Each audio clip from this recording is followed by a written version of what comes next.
El ruido ambiental es un tema muy interesante que golpea de manera particular a la ciudad de Santo Domingo, a la República Dominicana en general, porque tiene un componente cultural.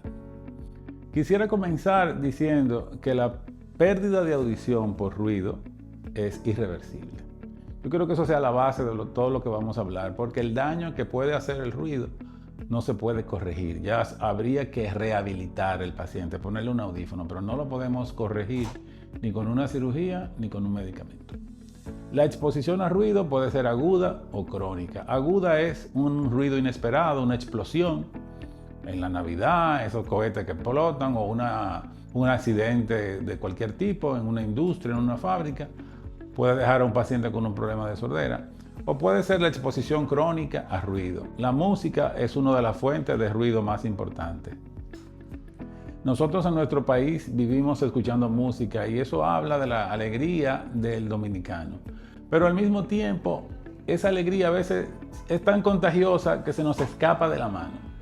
No es necesario que el ruido de mi casa, mi canción favorita, llegue a los vecinos.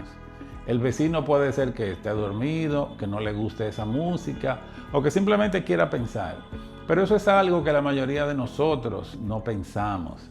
Sí, eso no se nos pasa por la cabeza. Estoy en mi casa y en mi casa yo hago lo que yo quiero. Pero se nos olvida que mi casa termina en la pared del patio, en las paredes de la sala. Mi casa ya, cuando mi música sale al exterior, ya está afectando a otras personas. Esta exposición a ruido parece sencilla, pero es tanto durante tantos años en que muchas casas dominicanas, desde que se levantan, prenden el radio o la televisión a todo volumen, y eso va dañando la audición. La exposición a ruido de manera crónica daña de manera gradual la audición, nuestra capacidad auditiva y nuestra capacidad de entender adecuadamente. Fíjense que en el caso de los niños esto es muy importante, porque esos niños que crecen en ambientes ruidosos, donde nunca se callan, o por el contrario, gente que vive, sabemos que hay situaciones donde hay gente que vive al lado de un taller, ¿sí? O personas que trabajan en lugares ruidosos, los empleados del aeropuerto, los empleados de ciertas industrias, por ejemplo, no se protegen de manera adecuada. Y ahí viene un componente que me parece importante también, es en la parte laboral, que vamos a abordar un poquito más tarde. En cuanto al ruido, vamos a decir doméstico, casero, del barrio, eso va causando un nivel de exacerbación, de alteración de nerviosismo en los pacientes, en la gente que escucha, ¿no? En los niños, que los mantiene completamente excitados, sí. Incluso muchas veces la reacción que tienen algunas personas en esos entornos ante cualquier estímulo, cualquier diferencia con un vecino, lo que sea, se gritan, es porque ya están excitados por tanto ruido. Eso afecta el nivel de tranquilidad, el nivel de conciencia, sí. Entonces estamos viendo niños que van perdiendo audición y se van quedando atrás en la escuela. Esa pérdida de audición en la infancia, como vemos en la consulta, pudiera ser debida a otras causas, pero en este caso nos estamos enfocando básicamente en la exposición al ruido.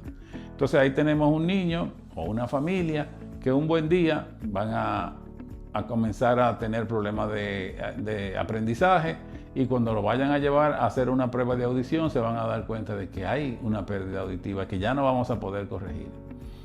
Hablando también en otros sentidos, ese ruido constante puede afectar la concentración. Muchos niños no pueden estudiar, mucha gente que quiere estudiar no puede porque viven al lado de un colmadón, al frente de un colmadón, y no pueden aprovechar su tiempo, no pueden dormir adecuadamente con todo lo que conlleva. Imagínese una persona que tiene que trabajar en la mañana y tiene un vecino en el piso de arriba o en el piso de abajo que no lo deja dormir. Sí. Entonces lo peor de todo es que se ha vuelto normal. Somos ruidosos, ¿sí? Nos gusta el ruido. Y a veces esto tiene consecuencias que van más allá. Porque inclusive hasta la autoridad que tiene que ir a bajar un ruido, a veces dice, no, pero no es tan alto. Eso no es nada. Estamos en Navidad. Fíjese eso, cómo la Navidad puede permitir, tolerar que haya ruido, que se molesten a los demás. Entonces, todas son esas cosas que tenemos que tener en cuenta. Volviendo a la parte laboral, eso es muy importante. Muchas personas trabajan en entornos ruidosos de diferente grado, de diferente intensidad. Y no hay mecanismos apropiados para tratar este tema. Lo primero es que muchas de esas personas deberían tener una audiometría basal.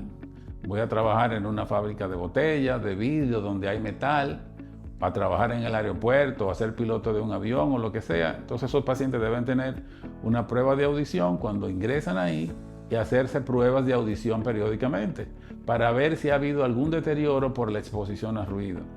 Lamentablemente, en pocos entornos laborales se lleva esto de manera adecuada, de manera precisa, pero eso es un riesgo laboral que existe y que no deberíamos nunca olvidar.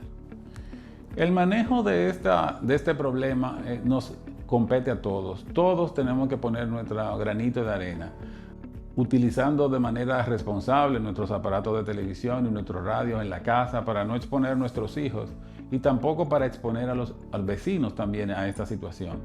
Decir en el gimnasio que no pongan la música tan alta en la clase de spinning, en la clase de yoga, sí, porque uno se da cuenta que va a un gimnasio y la música es estentoria completamente y en otros entornos también, y entonces tenemos que comenzar a exigir un poquito. Si vamos a una fiesta, por ejemplo, también pedir que no es necesario poner el volumen a todo lo que da para esto. En ese sentido, las juntas de vecinos, las juntas escolares, las juntas de padres pueden hacer un aporte importante tratando de intervenir, interesándose en el nivel de ruido que tienen los niños o los estudiantes en la universidad, en la clase de deporte, en las fiestas que hacen y naturalmente, sin dejar atrás nunca la parte laboral, donde las empresas que tienen entornos ruidosos por la naturaleza del trabajo que hacen, apoyando a sus trabajadores, teniéndole protección para esos ruidos.